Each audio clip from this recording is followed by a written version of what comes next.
তৃতীয় বৰ্গৰ চৰকাৰী কৰ্মচাৰী ৰূপজ্যোতি ভৰালীৰ চূড়ান্ত ময়মতালি। চৰকাৰী ৰাজহ বজাৰৰ পথ বন্ধ কৰি অবৈধভাৱে দোকানগৃহ নিৰ্মাণ। সমস্যাত বিভিন্ন প্ৰান্তৰ পৰা অহা থলুৱা ব্যৱসায়ী। তেওঁ নুশুনে নুবুজে নামানে। চৰকাৰী নিৰ্দেশনাক বুঢ়া আঙুলি ৰূপজ্যোতি ভৰালীৰ।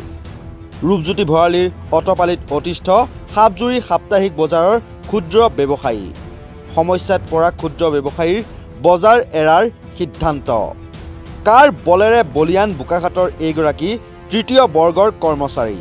অতুল বৰাৰে মিতিৰালিৰ সুবিধা উঠাইছে নেকি ৰূপজ্যোতি ভৰালীয়ে? কৃষি বিভাগৰ কৰ্মচাৰী ৰূপজ্যোতি ভৰালীক নাকি লগাবলৈ কৃষিমন্ত্ৰীক আহ্বান সাপজুৰি বজাৰ পৰিচালনা সমিতিৰ। ৰাস্তাটো এইটো মেইন ৰাস্তা, এইটো একদম অপেনিং পৰা আমি ইয়াত দোকান খুলি আছোঁ, কৰিছোঁ। আমাৰ এতিয়া এইখিনি দোকানখিনি বন্ধ হৈ গৈছে। ৰাস্তা ব্লক হৈ যোৱাৰ লগত আমি দোকানটো কৰিব নোৱাৰিছোঁ। আমি এতিয়া যদি ৰাস্তাটো ক্লিয়াৰেই নহয়, আমি বজাৰ আহি কি লাভ আছে? একো লাভ নাই। ইয়াত বহুত দোকানী আছে, 6-7টা মাৰি লাইনটোতে আছে, এইটো চাইডত আছেই। আমাৰ এই ৰাস্তাটো মোলাই যোৱাৰ পিছতো ৰাস্তা এইফালৰ দোকানীবিলাকৰো প্ৰব্লেম হৈছে। এতিয়া যেনি বহিছে, এতিয়া ফিল্ডৰ ফালে গৈছে, এতিয়া য'ত ত'ত বহি আছে, এতিয়া উপায় নাই। হয়, নাহে ইয়াত, আহিবলৈ বিচৰা নাই। এতিয়া ময়ে নাহোঁ, অহা সপ্তাহৰ পৰা ময়ো নাহোঁ। দেখিছে বন্ধ কৰা আছে, এতিয়া এইটো বন্ধ কৰাৰ কাৰণে আমি দোকান খুলিব পৰা নাই। দোকানটো আমি দিয়ে আহিছোঁ, ৰেগুলাৰ দিওঁ ইয়াতে। এই জোতা দোকান। এতিয়া মানে বেলেগ জেগাত দিছোঁ। গোলাঘাট। সেইটো বজাৰ হোৱাৰ পৰা আহি আছোঁ আমি। অসুবিধা আছে, আমি গোলাঘাটৰ পৰা আহিছোঁ। আমিতো গোলাঘাটৰ মানুহ হয়। এতিয়া মেইন ৰাস্তাটো বন্ধ কৰি দিছে ৰূপজ্যোতি কোনজন মানুহজনে। ৰূপজ্যোতি ভৰালী ৰাস্তাটো বন্ধ কৰি দিছে। বেপাৰী বহে, বেপাৰী আজি বহিব পৰা নাই। আজি বহুত অসুবিধা আছে আমাৰ এইখনে। ইয়াতো আপোনাৰ এনেকুৱা 6-7জন বেপাৰী বহি আছে।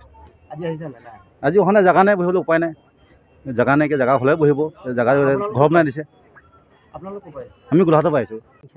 আমাৰ দিগদাৰ হৈ আছে, সেইটো কাৰণে আৰু উপায় নাই। আৰু কি কৰিম কওক? আপোনাৰ আমি কমিটিক জনাইছোঁ। আমিতো 15-20 বছৰ হৈ গ'ল বজাৰ কৰি আছোঁ।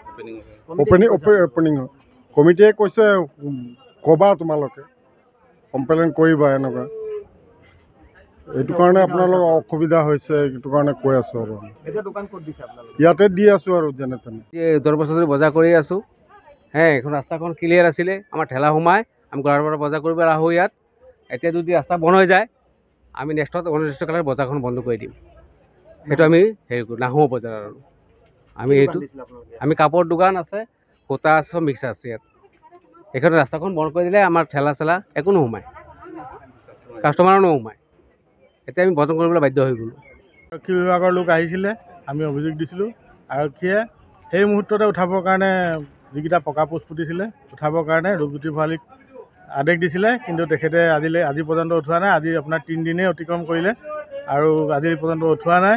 সেইবাবে আমাৰ এতিয়া তাত বেপাৰী বহিব পৰা নাই। সাপ্তাহিক বজাৰৰ বেপাৰীসকল আজি তেওঁলোকে গাঁঠি বন্ধ কৰিয়ে থৈছে, দোকান খুলিব পৰা নাই। তেখেতৰ পৰিয়াল আছে, এই বেপাৰখন কৰিয়ে পৰিয়াল পোহপাল যি জীৱন নিৰ্বাহ কৰি আছে। তেখেতসকলৰ যথেষ্ট অসুবিধা হৈছে। হয়, এনেকৈ হ'লেতো বজাৰখন এখন ৰাজহ বজাৰ, ৰেভিনিউ বজাৰ, এনেকৈ হ'লে বজাৰখন ভাঙি যাব। গভৰ্ণমেণ্টৰ ৰেভিনিউ লোকচান হ'ব। লগতে তাত কিমান নিবনুৱা লোক জড়িত হৈ আছে, সেই মানুহখিনি জীৱনৰ কাৰণে অশনি সংকেত কঢ়িয়াই আনিব। গতিকে আমি প্ৰশাসনক দাবী জনাইছোঁ। আৰু আমি মন্ত্ৰী মহোদয় অতুল বৰা বোকাখাটৰ বিধায়ক মহোদয়কো দাবী জনাইছোঁ, যাতে আপোনাৰ বিভাগৰ কৰ্মচাৰীয়ে যাতে এনেকুৱা কাম কৰি পেলাই যাতে ৰাইজৰ অসুবিধাৰ সৃষ্টি নকৰে। সেইকাৰণে মই দাবী জনাইছোঁ, মন্ত্ৰী মহোদয়ে এই ক্ষেত্ৰত হস্তক্ষেপ কৰিব লাগে।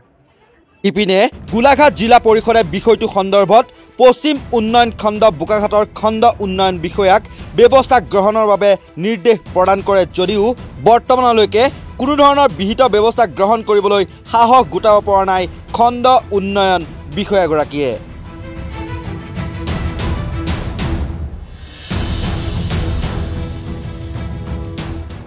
বোকাখাটৰ পৰা উত্তম শৰ্মাৰ প্ৰতিবেদন, নৰ্থ ইষ্ট নাও।